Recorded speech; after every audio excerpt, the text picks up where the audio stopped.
The Parker family was well known for their close-knit relationship and happy get-togethers, frequently spending their evenings sharing stories, laughing, and delectable home-cooked meals.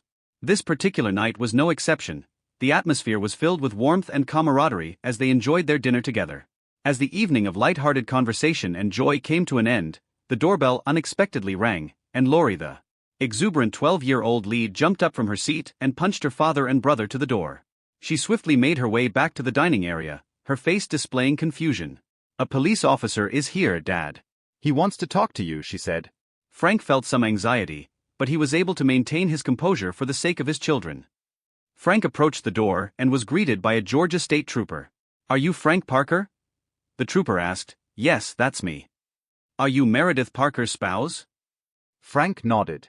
The children began to protest, but when their father yelled, they immediately obeyed because they weren't used to hearing such a tone.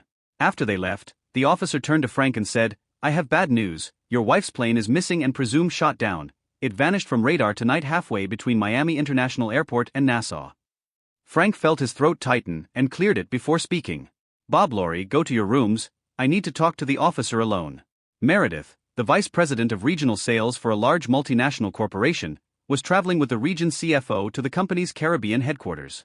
Meredith was an experienced pilot, so her mile flight to Nassau should have been routine. However, when she called to let him know what she was doing, Frank wasn't concerned. Now he was in the middle of his worst nightmare. His wife's plane crashed in shark-infested Caribbean waters. The officer provided some additional information, but none of it reassured Frank, and he was told that the Coast Guard would. As soon as the officer left, Bobby and Lori ran to Frank with any news. Their faces were full of worry, asking him questions he couldn't answer because he knew they had been listening.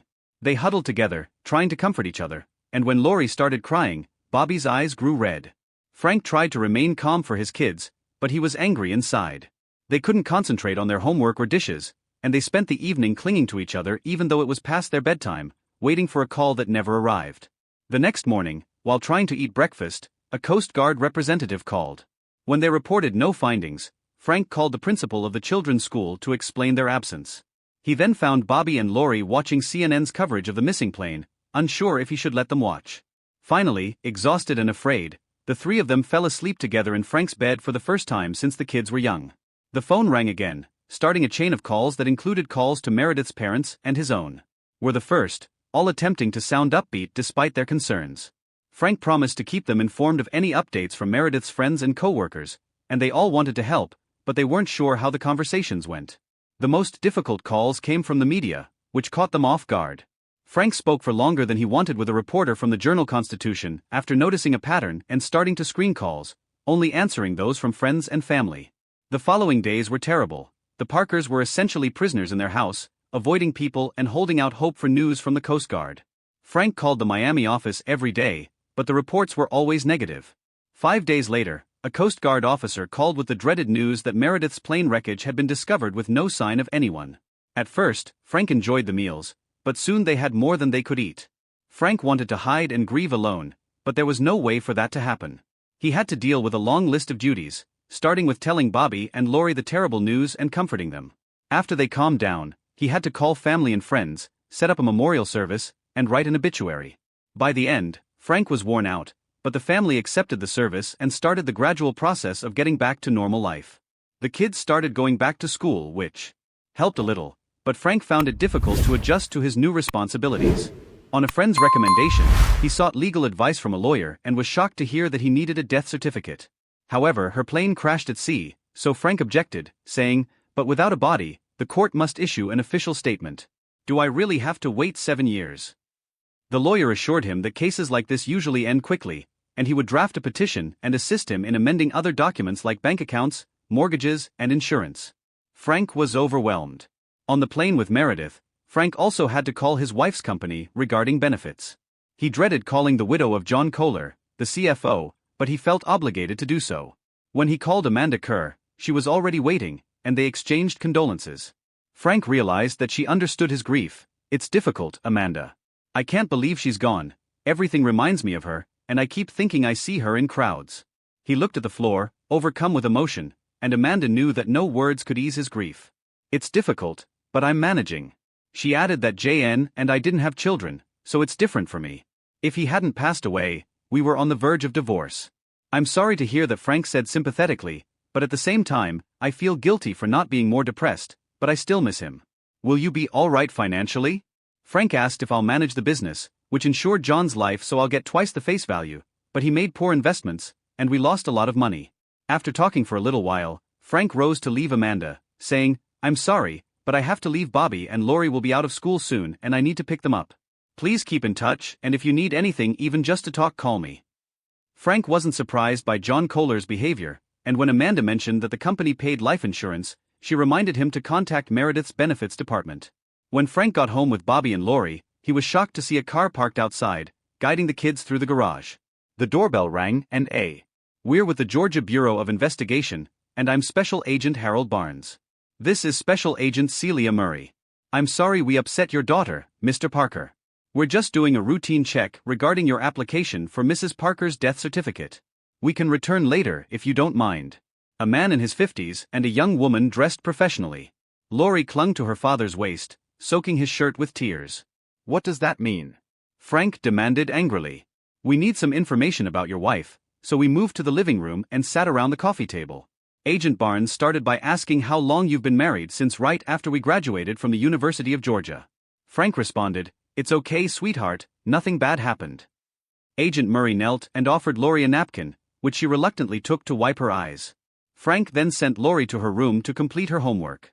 The attractive brunette he had married was the vice president of sales for the Southeast United States until she vanished. Why would she travel to the Bahamas? Agent Murray asked. The Southeast region includes Puerto Rico and the Caribbean. Since their Caribbean headquarters were in Nassau, Mary frequently flew there. Mary, the woman asked, is my pet name for her? Frank replied, It's okay, Mr. Parker. I know this is difficult.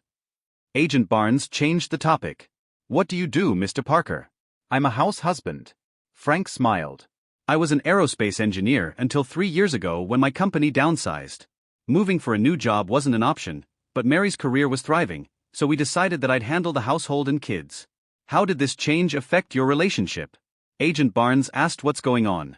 Your wife usually flies herself for business trips. Yes, her father was a pilot, and she got her license young.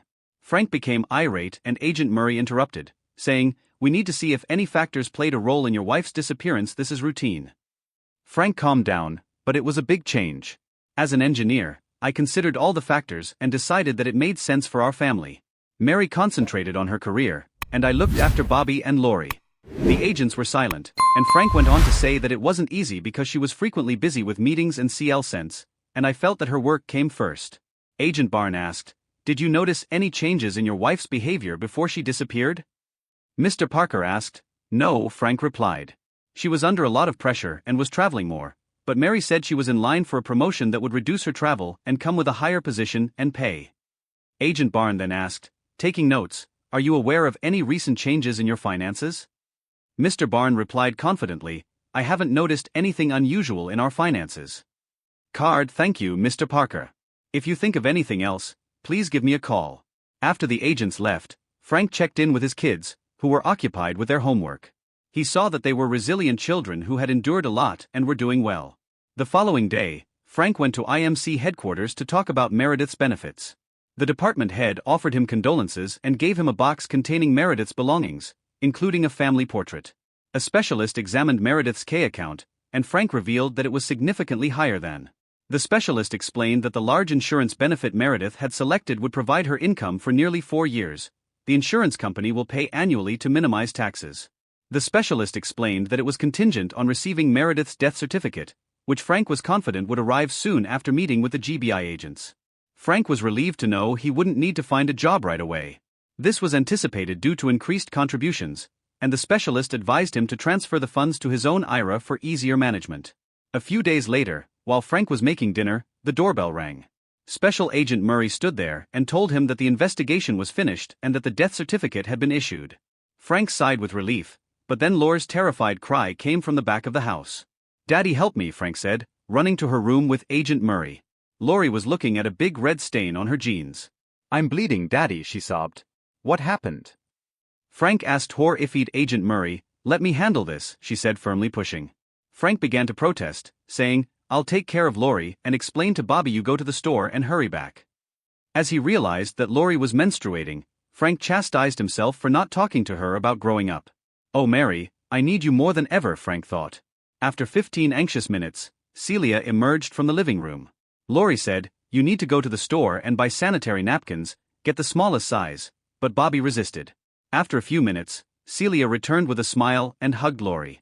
Frank knelt down and gave his daughter a hug, saying, "Oh honey, I'm so sorry, I should have talked to you about this earlier." "It's all right, Daddy."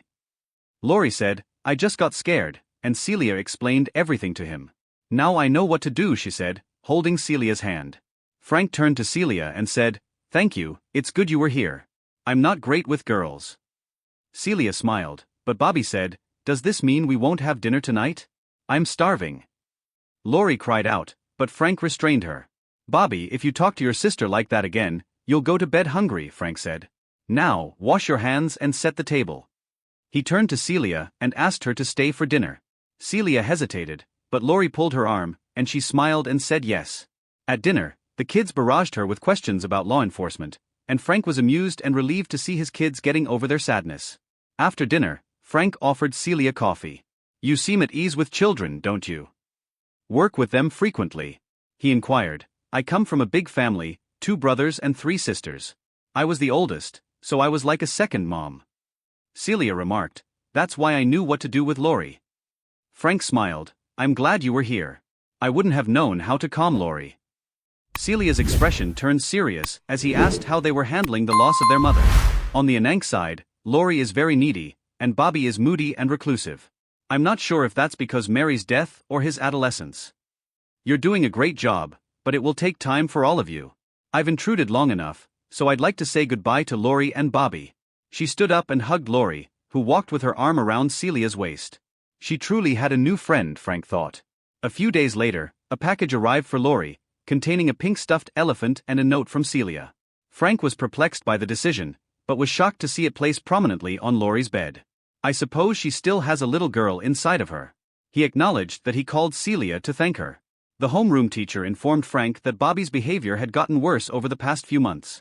"At first, I didn't want to say anything because I know he's been through a lot, but it seems to be getting worse. He's distracted, not doing homework, and not paying attention in class. If this continues, his grades will suffer." The teacher was pleased and asked Frank to stay in touch.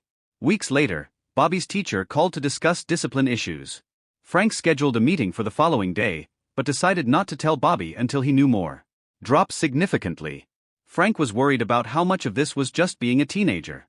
He asked, "I think his mother's death is affecting him more than he admits. You might want to see a psychologist." She said, "I think it's a difficult age, especially for boys." Frank thanked her and waited anxiously for the kids to finish gym class, determined to talk to Bobby. He sent Lori to the room for homework and took Bobby to the master bedroom. Seeing his father's serious expression, Bobby knew he was in trouble. Frank recounted the teacher's worries about Bobby. Frank demanded, "Why are you acting like this?" Simply because Bobby muttered, "Don't you care about your grades?" Frank pressed, "Not really." Bobby responded sullenly, annoyed by his son's lack of response. Frank tried to shame him. "What would your mother think?" Bobby shouted angrily, shocked. "Don't talk about your mother like that." Bobby collapsed onto the bed, sobbing. Frank sat next to him, holding him. "It's okay," he repeated. When Bobby's tears stopped, Frank asked him calmly, "Tell me what you saw." "It was last fall, I had forgotten my homework, and I had sneaked home when I heard my mom enter and hide. When I looked in, I saw that they were on the bed, and Bobby's words spilled out, causing him to cry once more. "Why did she do that, Daddy? How could she be such a strumpet?" "Sometimes people make mistakes, but that doesn't mean we don't love them. Your mother loved you and Lori very much." After the kids went to bed, Frank struggled with his feelings. At first, he wanted to deny what Bobby had seen, but he knew his son was too upset to have misunderstood.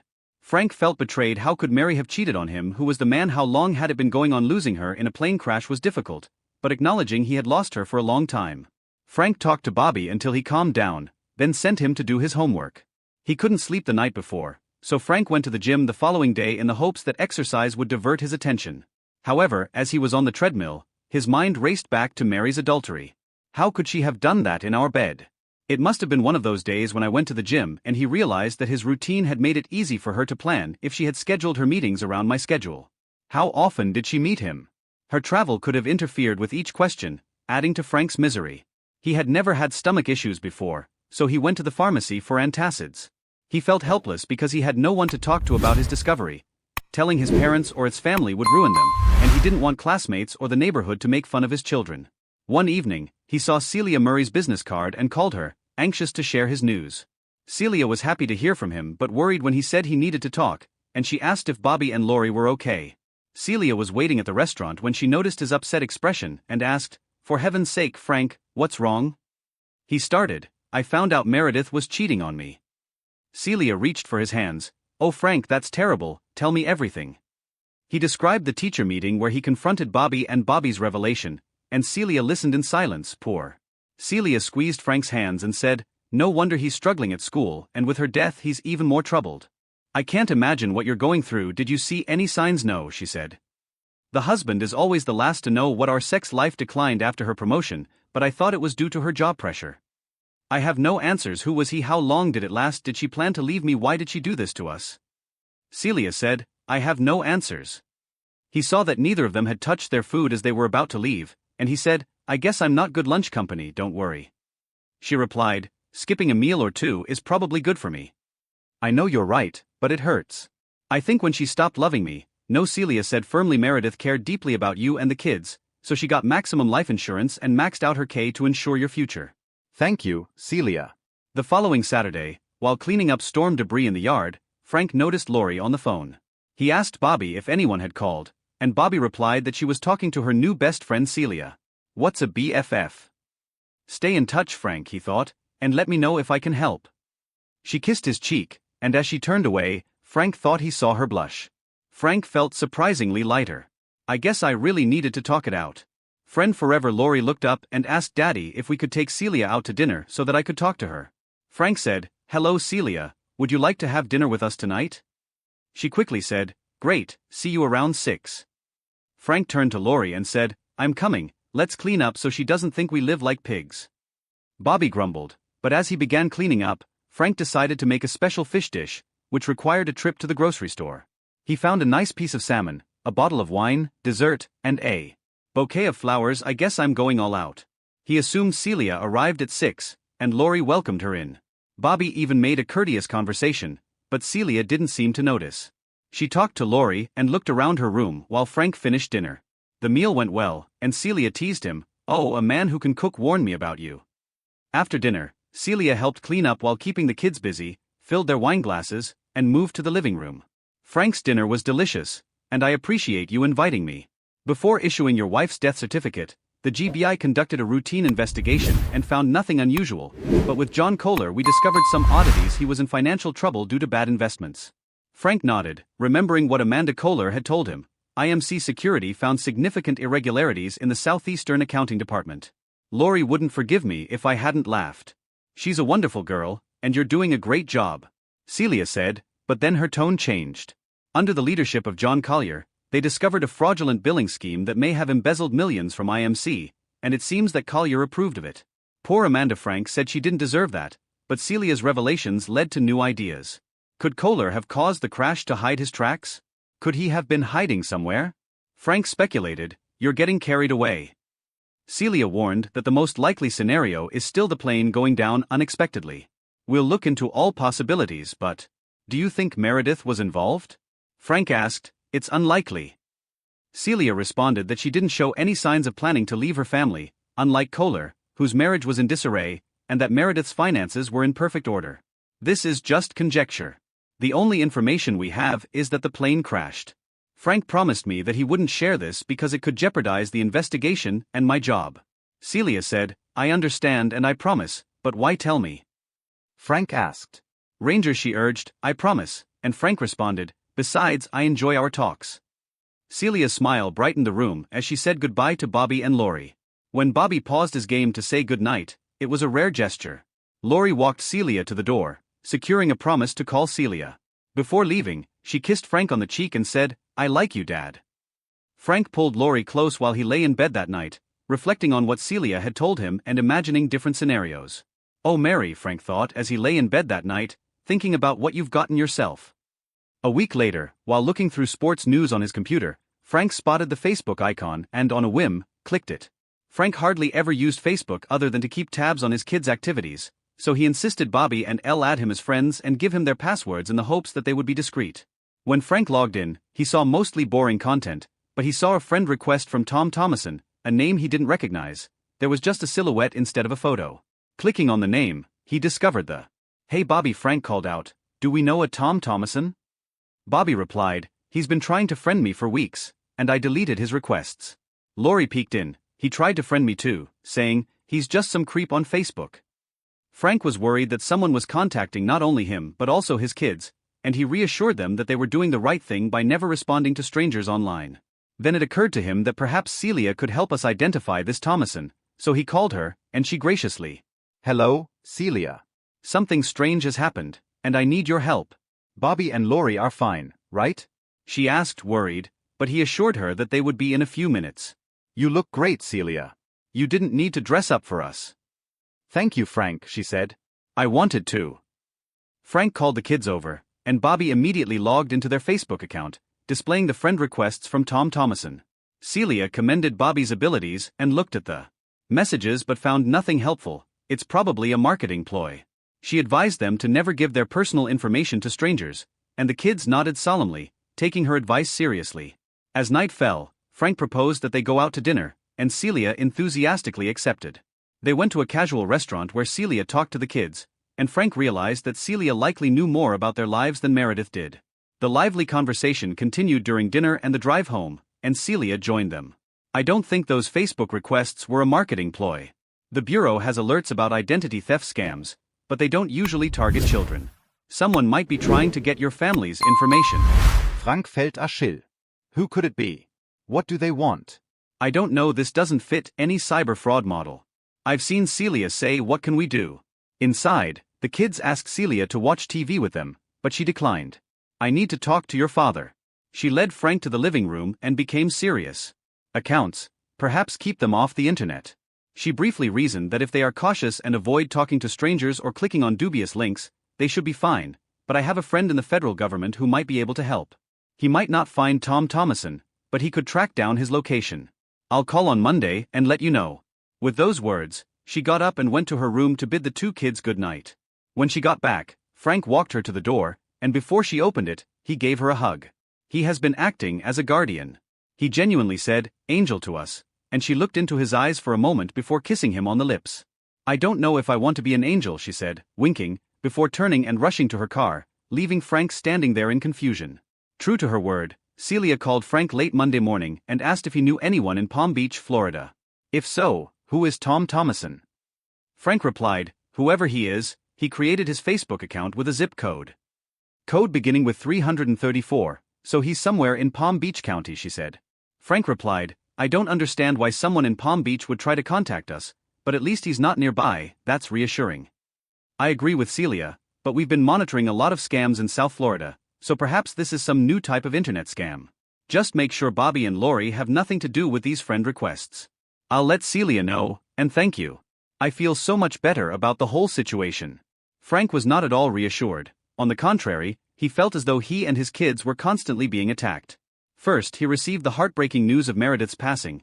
Then, poor Bobby admitted that his wife had cheated on him. Then, he learned that Mary may have engaged in some dishonest business practices prior to her passing. And finally, he learned that someone was attempting to obtain information about his kids. Frank felt as though they were under siege, so he made the decision to fight back, with his top priority being to locate the enemy in Palm Beach County and confront him. But how could he do that? A quick internet search revealed that the county had a population of millions, so trying to find Tom Thomason would be like trying to find a needle in a haystack. In addition, Frank believed the name could be a fake. Frank's organized mind kept thinking about the issue until he had the thought, if I can't find Thomason, maybe I can get him to find me. A plan started to take shape in his mind. He acknowledged that the chances were slim, but it's all I have. Since summer vacation was almost here, Frank thought of calling his in-laws. "Dad, would you and Mom like Bobby and Lori to come visit for a week? I'll need to go out of town during that time, so you'd be a big help," he said. When the children's grandfather happily agreed and all the issues surrounding their stay were resolved, Frank hung up the phone and immediately called Delta. "I'd like to book a flight to Palm Beach." His kids were excited about seeing their grandparents, but their excitement soured. Frank hated to cause the children any distress, But he felt that he had to do what he intended, and he succeeded in persuading them. A week before their visit started, Frank began to question whether he was doing the right thing. Despite the uncertainty, the thought of doing nothing was worse than the pain of knowing that their father would not be traveling with them.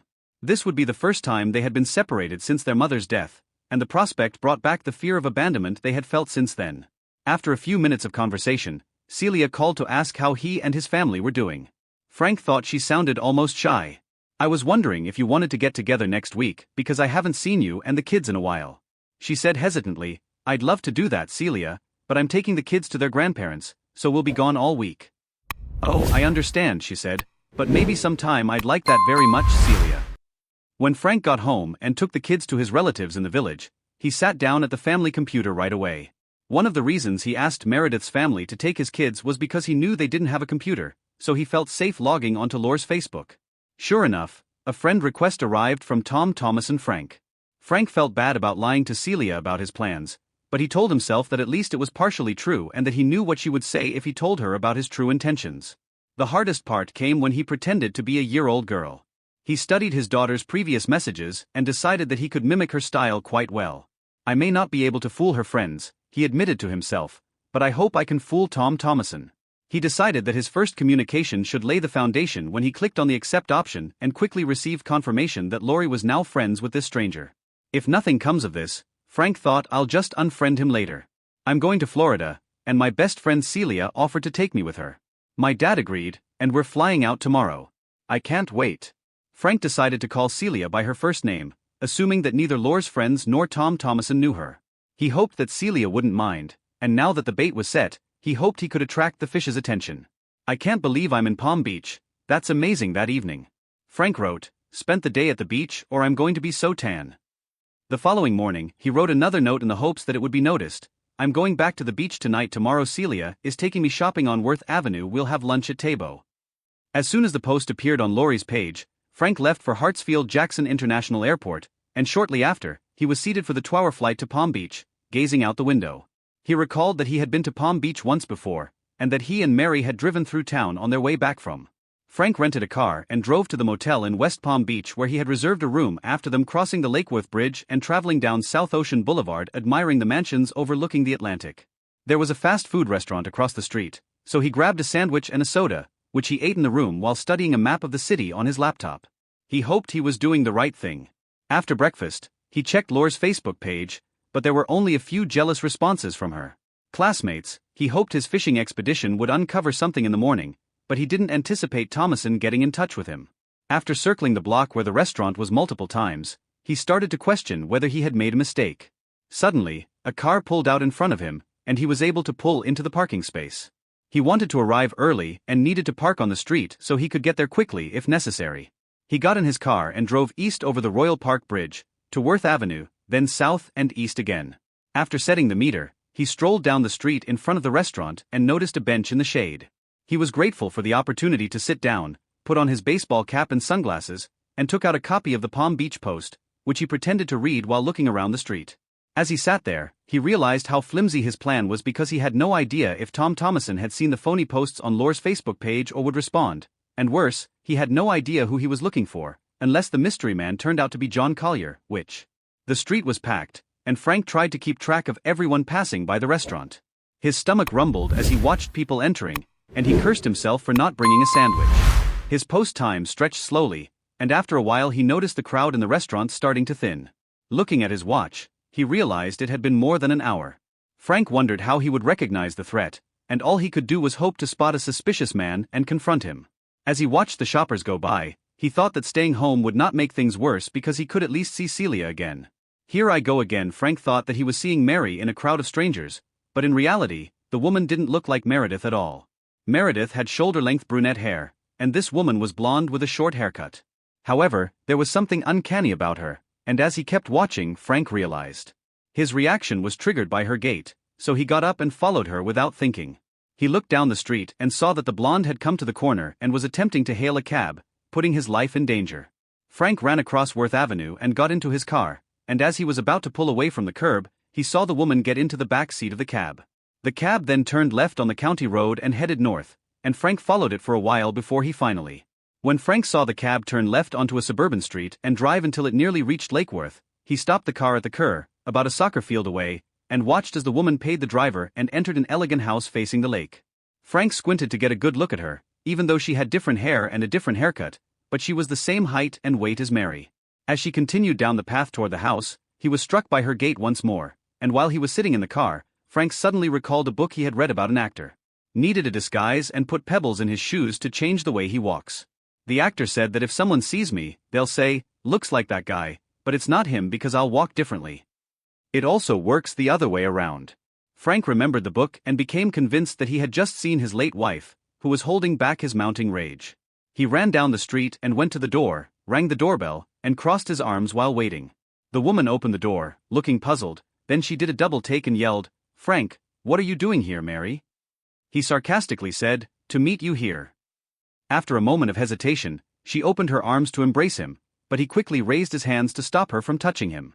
He growled then, unable to control his rage any longer, he yelled, "How could you do this to me? How could you leave Bobby and Laurie Meredith?" Meredith cast an anxious glance outside, grabbed his arm, and dragged him into the house, slamming the door behind her. "I did it all for you, baby, for you and the kids," she urged. "You have to believe me, girl, it was the only way out." Urged Frank to sit down, saying, "You're missing the point, all of this makes no sense." She was still talking loudly and rubbing her hands together, but as soon as Frank sat down, a cool calmness fell upon him. "Okay, Mary, I'm listening. I had a big job in my pocket, but the economy collapsed, and I knew that if I could get a little more value for my money in the area, the economy would recover and the promotion would be secured," she said pleadingly, and she held out her palms to him. "Once I got this job, we'd be on Easy Street, no worries about retirement, no worries about paying for the kids' college, no worries ever again." Frank could barely contain himself. Was it all about money and your position in the company? Meredith's hands rested on her lap once more. "Yes," John Collier said grimly, "but you've met him anyway, you've met him." "The corporation was thrilled that we received the largest bonuses the company has ever paid," she said proudly, "but the economy was getting worse rather than better, and when JN told me that everything would work itself out eventually, I knew we had to do something about it. We just booked them earlier in the current quarter, and every other region was reporting a significant decrease in sales, while we had a significant increase." John created a. "That's right, kid," she said, as if Frank were her star student with enough money. "It's not hard to get someone to leave a Zodiac motorboat with a GPS signal in the Caribbean.